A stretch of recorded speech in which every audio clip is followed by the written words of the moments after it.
Jadi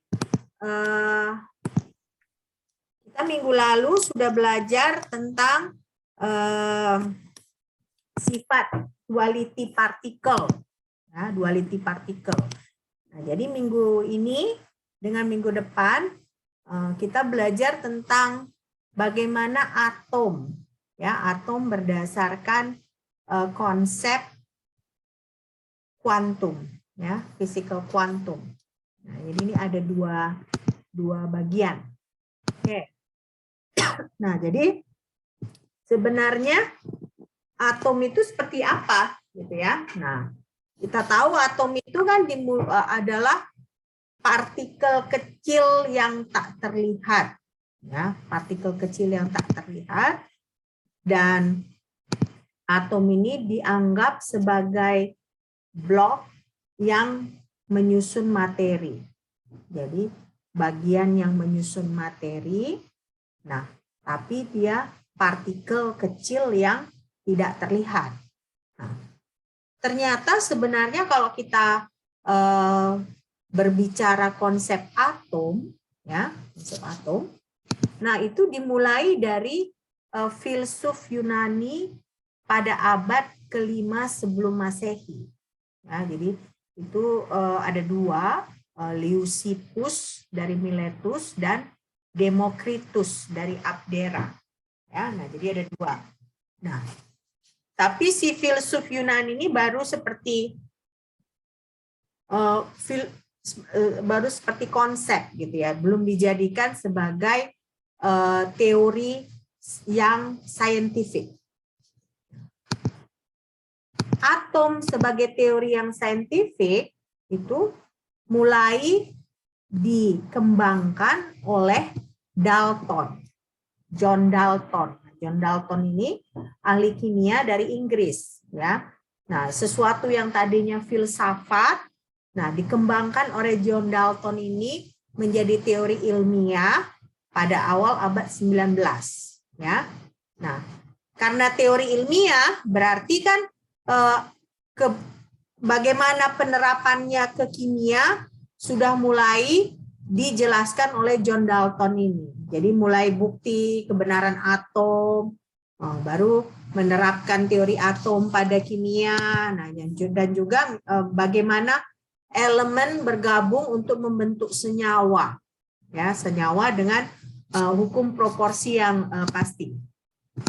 Nah, contohnya ini ada eksperimen, ya. Nah, eksperimen ini ada 3 senyawa. Nah, dihitung berapa persen N nitrogen, berapa persentase oksigen, nah berapa rasionya. Nah, berdasarkan ini bisa ditentukan bahwa senyawa 1 itu adalah nitrogen oksida, senyawa 2 itu adalah nitrogen dioksida, NO2. Nah, senyawa 3 itu adalah N2O, ya, N2O. Nah, jadi makanya di sini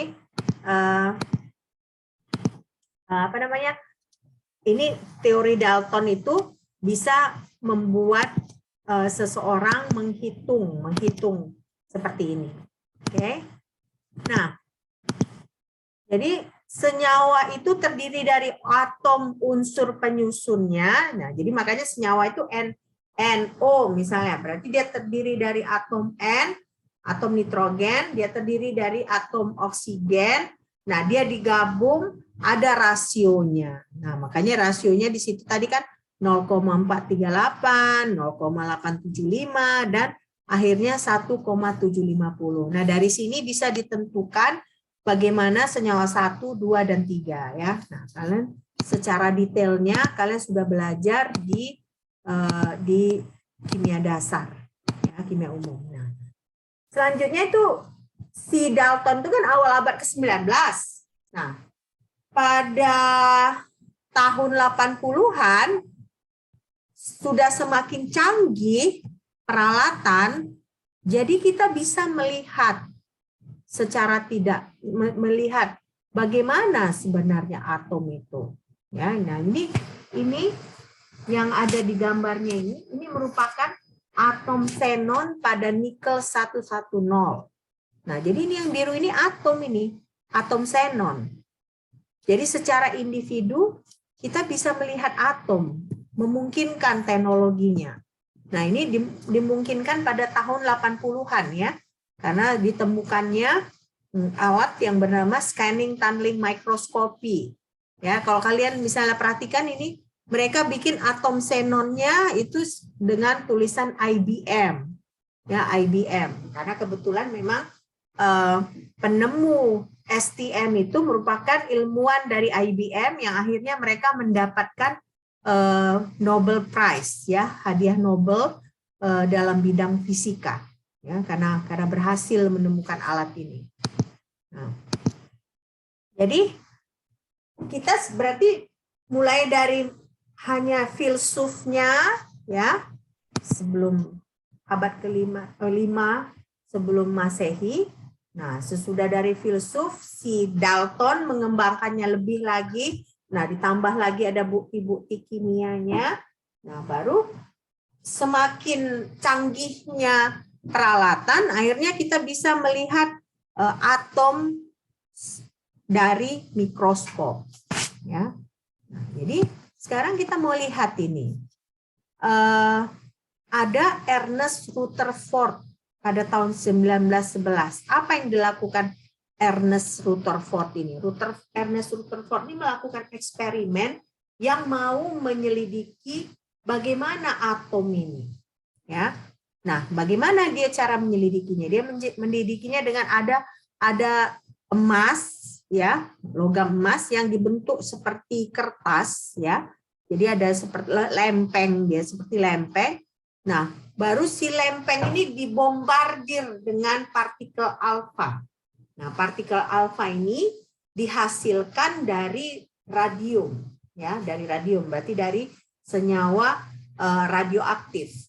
Nah, jadi bagaimana, apa yang terjadi ketika si Ernest Rutherford ini melakukan eksperimen ini? Jadi yang terjadi adalah si partikel alfa itu bisa melewati si foil emas. Tetapi ternyata ada sebagian kecil dari partikel alfa itu dia melenceng, tidak dilewatinya tidak dilewatinya si emas ini, tetapi dia balik lagi, ya, membal. Nah, ada juga dia lain arahnya. Kalau partikel alfa dia lurus, nah ini dia melenceng dia. Jadi ada arah yang berbeda. Nah, jadi apa maknanya itu? Maknanya adalah ternyata ada muatan positif kecil, ya, tetapi masanya besar di tengah-tengah atom dari si logam emas tersebut. Ya, karena kalau positif, ya kalau misalnya tidak ada apa-apa ya lewat aja, tapi kalau misalnya ada sedikit yang berbeda arah, berarti ada sesuatu di atom si emas ini. Ini dia representasi dari eksperimennya. Jadi ada radium. Nah, radium ini memancarkan alfa partikel. Nah, jadi kalian lihat sebagian besar dia lewat dari si alfa foil ini, tetapi ada dia yang balik ke sini, alfa partikelnya, ada yang balik ke sini, ada yang balik ke sini. Nah, jadi berarti kan tidak semua atomnya ini berarti ada sesuatu yang unik dari atom ini, ya. Berarti atom itu bukan yang paling kecil, berarti dari atom itu ada juga di dalamnya yang membuat sebagian dari partikel alfa yang positif ini membelok dia, ya. Karena membelok berarti kan ada yang besar di sini. Kalau yang positif dia membelok, kan berarti tidak semua ini negatif, karena kita dalam bayangan kita kan atom itu dia ada yang negatifnya. Nah, tapi ternyata kalau dari sini berarti ada massa yang besar yang positif. Oke. Nah, jadi sebenarnya kalau misalnya awalnya, ya kan, atom itu kan Dalton bilang atom paling kecil. Nah, ternyata ada J.J. Thomson. J.J. Thomson bilang atom itu ada elektron. Nah, tapi dia elektronnya seperti coklat cookie, ya, coklat cookie. Berarti coklatnya itu di permukaan dari atomnya. Nah, ternyata kalau misalnya si J.J. Thomson ini benar, mestinya seluruh partikel alfa ini, ya, kalau kan dia seperti ini si J.J. Thomson bilang. Jadi elektronnya itu di permukaan. Berarti semua si partikel alfa akan melewati si lempeng logam ini, ya, lempeng logam ini.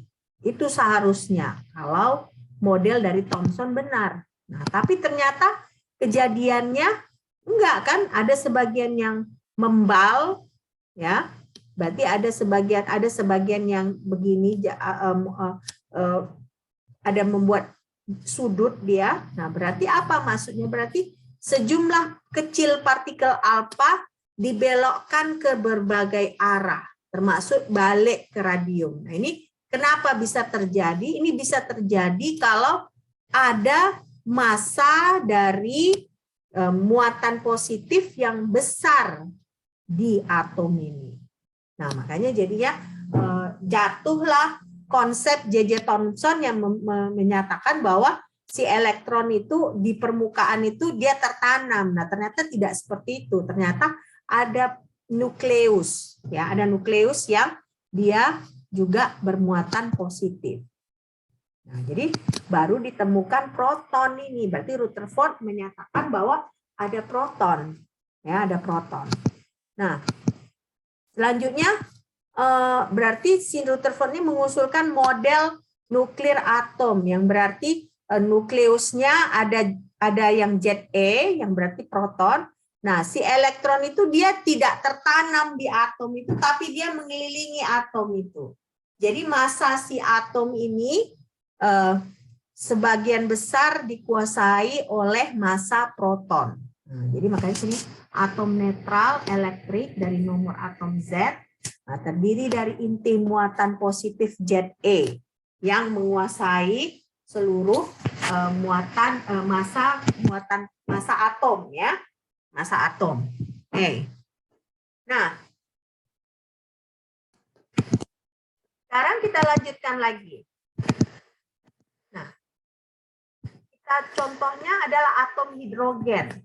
Nah, atom hidrogen ini atom yang paling sederhana karena kan nomor atomnya 1, yang berarti Z sama dengan 1.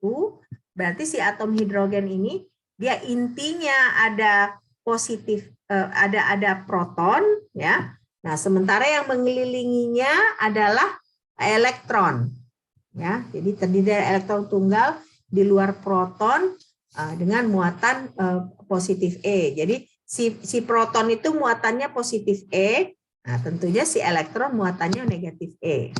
Nah, jadi inilah kesimpulan dari Rutherford.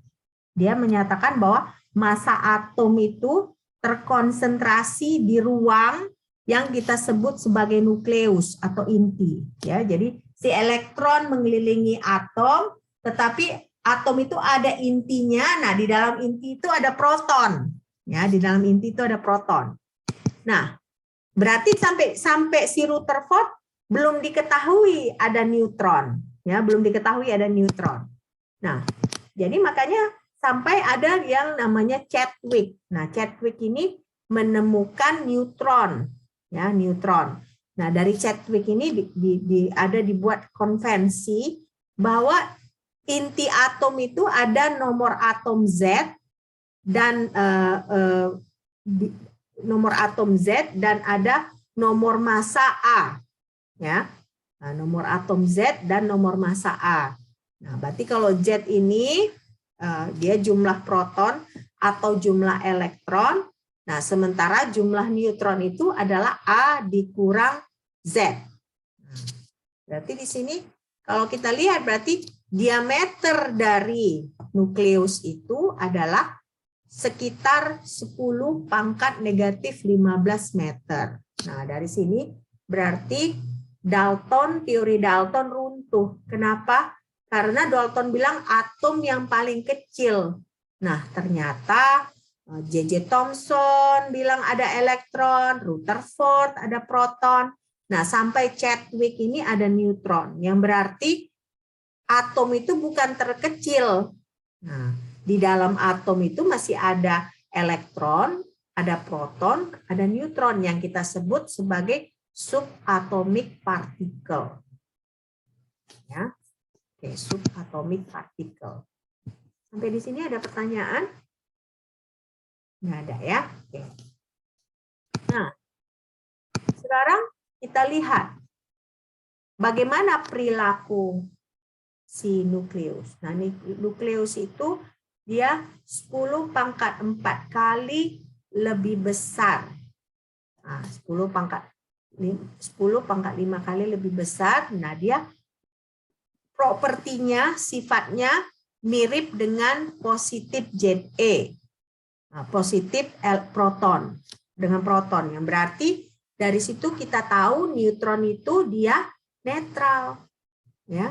Jadi dalam inti itu kan ada proton, ada neutron. Nah, proton udah jelas positif, ya, tapi si neutron itu adalah netral atau dia tidak ada muatannya. Sementara elektron yang mengelilingi atom itu, ya kan, biasanya sebenarnya atom itu elektron itu seperti ini dia, ya kan, dia mengelilingi dari nukleus. Nah, dia bermuatan negatif. Nah, baru ada lagi kontribusi dari Murray-Gell-Mann.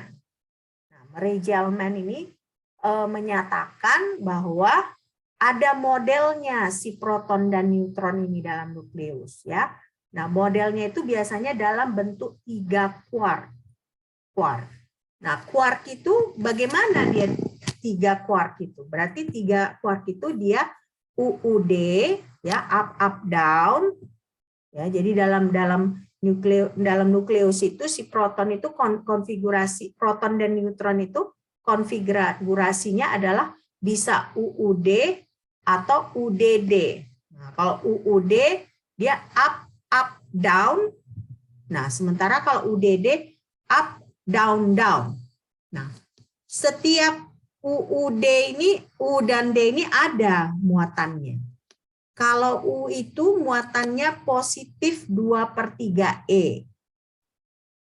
Nah, sementara D itu muatannya negatif 1/3 E. Nah, jadi kalau misalnya komposisinya UUD, ya kan, berarti 2/3 tambah 2/3 itu dia 4/3, nah, dikurang 1/3 dia jadinya 1, ya kan. Nah, sementara kalau UDD, nah, negatif 1/3 ditambah baru negatif 1/3 kurang 1/3 ditambah 2/3 itu jadinya 0. Nah, makanya di situ muatan dari proton itu dia positif 1, sementara neutron itu dia netral atau 0.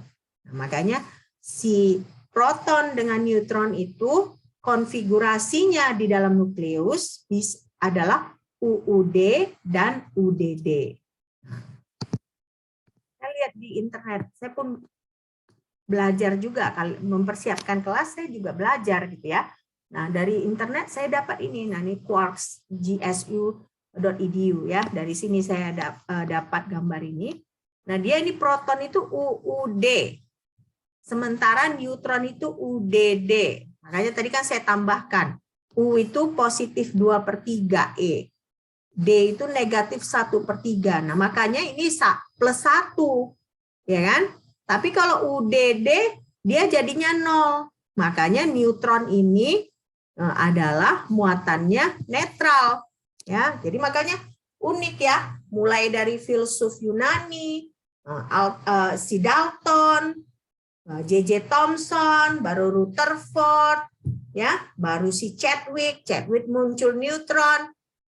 Nah, setelah muncul si Chadwick ini ada lagi ini istilahnya bahwa si proton sama neutron ini pun ada konfigurasinya. Nah, makanya kita bisa putuskan bahwa proton itu positif 1 muatannya, sementara si neutron itu adalah 0 muatannya, berarti netral.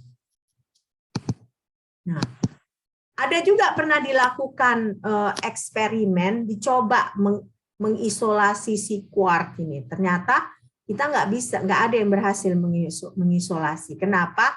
Karena ternyata quark ini dia bukan seperti partikel, tetapi dia seperti medan magnetik, ya, medan magnetik. Jadi makanya sampai pada detik ini tetaplah dianggap elektron sebagai subatomic particle atau partikel dasar yang tak terpisahkan. Jadi bukan atom lagi yang paling kecil, tetapi elektron.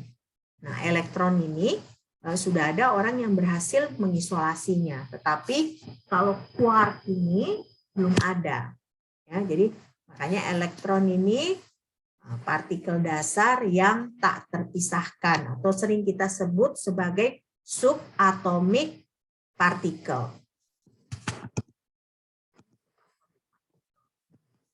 Oke, jadi kita masuk sekarang ke gelombang elektromagnetik. Nah, gelombang elektromagnetik ini berdasarkan teori James Clerk Maxwell, ya. Nah, ini tentang medan listrik, magnet dan optik, ya. Nah, ini dilanjutkan oleh Hertz, ya. Hertz ini melakukan eksperimental yang bisa memproduksi dan mendeteksi gelombang magnet yang si Maxwell ini buat teorinya. Nah, jadi contohnya apa? Contohnya ini gelombang radio, ya, yang dihasilkan dengan percepatan muatan listrik, ya, percepatan muatan listrik. Oke. Nah, ini minggu lalu sudah kita pelajari, ya, bahwa gelombang elektromagnetik itu sebenarnya terdiri dari medan E dan medan B yang saling tegak lurus. Nah, sesudah itu mereka berosilasi, ya kan? Nah, berosilasi sepanjang sumbu. Nah, bisa sumbu X, Y, dan Z. Nah, jadi dua gelombangnya itu berisolasi, ya. Kita sudah belajar minggu lalu. Nah, berarti kalau ini bicara gelombang, nah minggu lalu juga kita belajar ada panjang gelombang. Panjang gelombang itu kan biasanya antara satu maksima dengan maksima berikutnya. Nah, kita sebutlah itu panjang gelombang, ya. Baik itu medan listrik ataupun medan magnet. Nah, itu panjang gelombang. Nah, kalau frekuensi yang lambangnya ini, frekuensi itu berarti jumlah osilasi per detik, ya. Jumlah osilasi per detik. Oke. Jumlah osilasi per detik. Nah, periode itu adalah 1 per frekuensi. Nah, itu kita sebut periode. Berarti periode apa? Kalau frekuensi dia berapa kali dia berosilasi.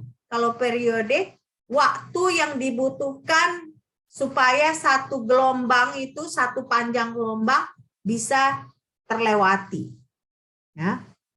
Jadi periode itu waktu yang dibutuhkan agar satu panjang gelombang itu bisa terlewati. Oke. Sekarang minggu lalu juga kita belajar ada kecepatan cahaya. Nah, lambda itu ternyata panjang gelombang itu adalah sama dengan C, kecepatan cahaya, dikali periode, ya, dikali periode. Nah, ini propagasi gelombang. Nah, ini persamaan 1, kalian lihat lambda V sama dengan C, ya. C itu yang 2,9979 kali 10 pangkat 8. Nah, ini harus dalam kecepatan dalam ruang hampa, ya.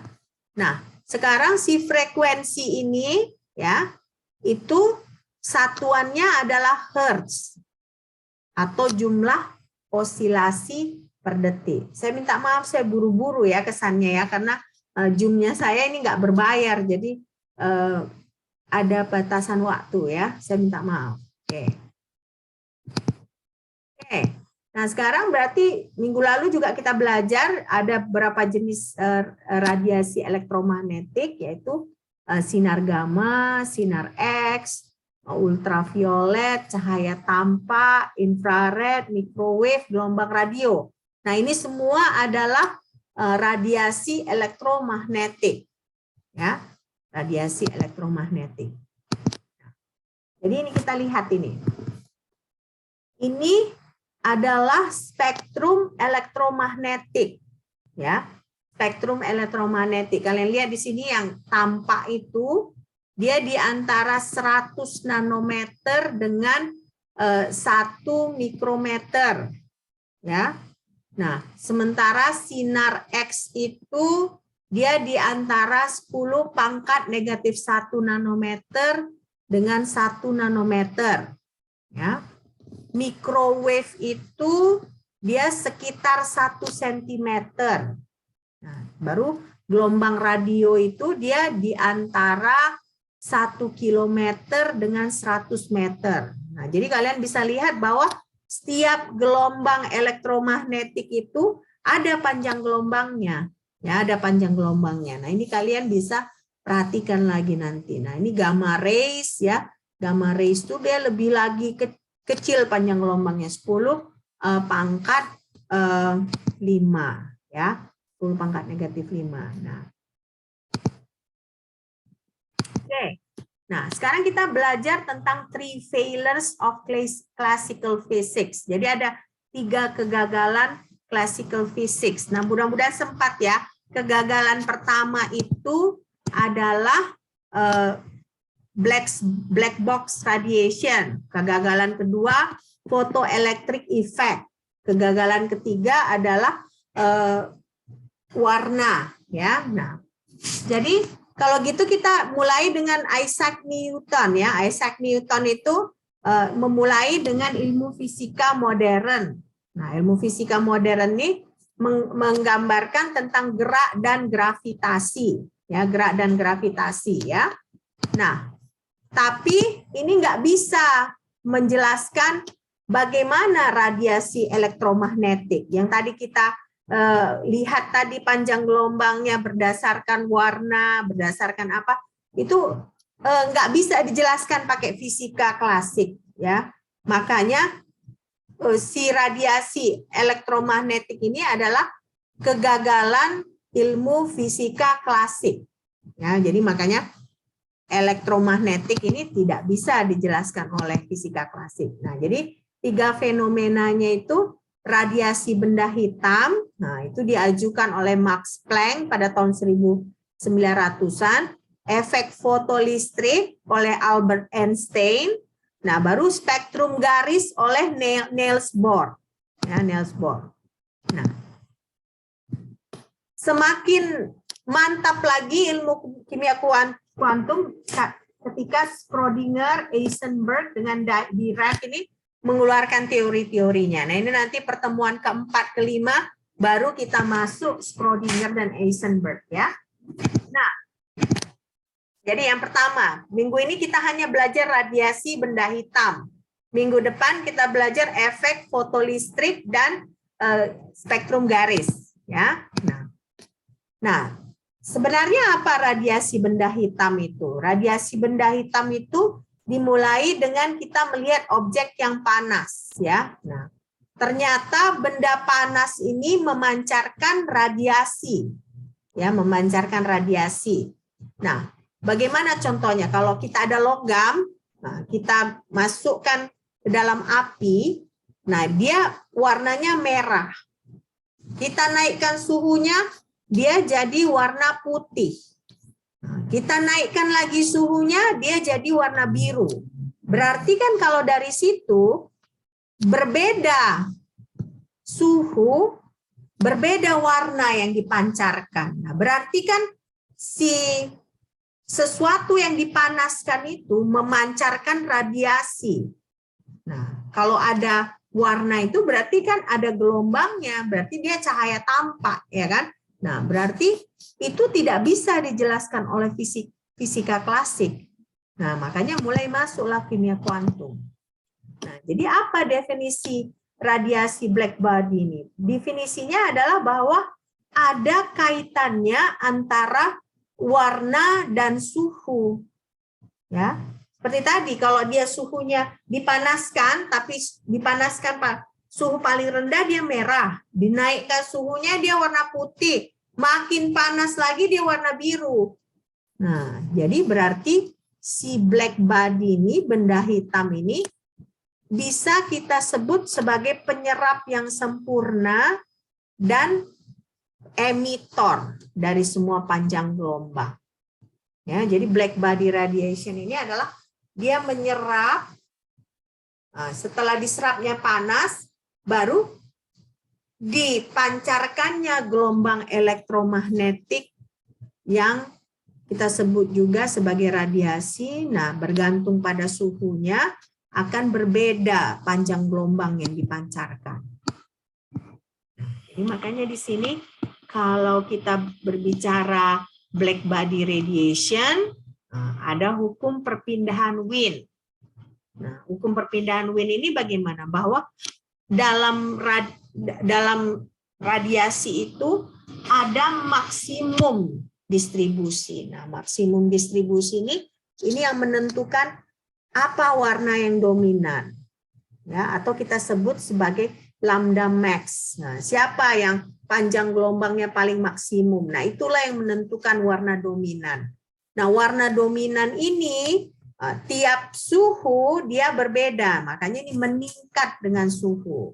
Ya, meningkat dengan suhu. Nah, jadi hukum perpindahan Wien ini rumusnya yang nomor 2 bersama nomor 2. Jadi T lambda max sama dengan 2,898 kali 10 pangkat 6 nanometer Kelvin, ya. Nah, jadi si panjang gelombang ini dalam unit nanometer. Oke. Nah, jadi kalau pada suhu kamar itu biasanya panjang gelombang maksimum itu terjadi pada 10 mm. Ya, 10 mm itu wilayah inframerah. Jadi pada suhu kamar itu dia inframerah yang diradiasikannya, di-emitnya ya, yang dipancarkannya. Nah, kalau semakin dipanaskan, dia semakin berbeda. Kalau kita lihat ini kan, nah pada suhu 1000 Kelvin ini panjang gelombang maksimumnya. Pada 2000 ini panjang gelombangnya.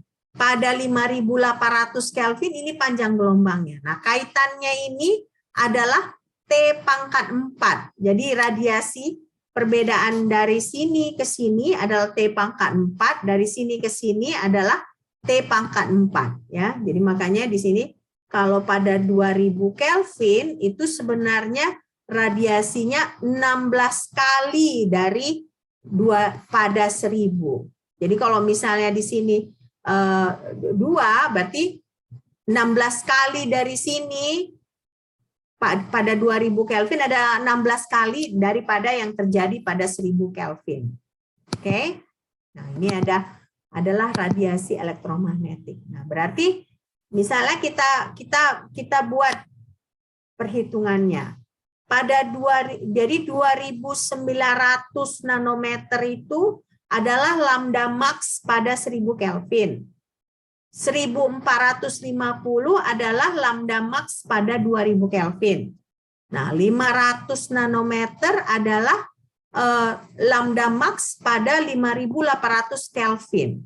Nah, berarti kalau seperti itu, matahari itu dia antara panjang gelombang 380 ke 750 nanometer.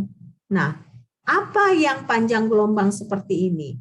Yang panjang gelombang seperti ini adalah cahaya putih. Makanya kita kalau melihat matahari itu sebenarnya kalau secara nggak kasat mata, misalnya kita lihat dia kan memancarkan cahaya putih. Kenapa? Karena ya suhu di sana itu menghasilkan mengemisikan radiasi dengan panjang gelombang di antara 380 sampai 750 nanometer. Ya. Nah, jadi selanjutnya apa? Proposal dari Lord Rayleigh. Nah, proposalnya bahwa medan elektromagnetik ini ya merupakan kumpulan osilator dari berbagai macam frekuensi. Ya, jadi medan elektromagnetik merupakan kumpulan osilator dari semua frekuensi. Oke. Nah, ini berarti secara geometri sederhana ya kan, kalau ada mode oscilasi dengan frekuensi tinggi, berarti panjang gelombang lebih rendah. Nah, kalau banyak dia, semakin banyak yang seperti itu, berarti dia bisa dimasukkan dalam satu tempat, ya, dalam satu tempat. Ya. Nah, akibatnya apa? Akibatnya berarti jumlah osilatornya itu bisa meningkat secara cepat. Nah, semua osilator itu sama kontribusinya karena ada prinsip equipartition. Nah, baru itu sama juga dengan frekuensi yang rendah. Oke. Nah, jadi itu dilanjutkan oleh Max Planck, ya. Max Planck dia menyatakan bahwa emisi radiasi elektromagnetik itu dia tidak kontinu. Nah, tapi dia dalam bentuk kuanta. Nah, kalau dalam bentuk kuanta nanti ada kaitannya juga dengan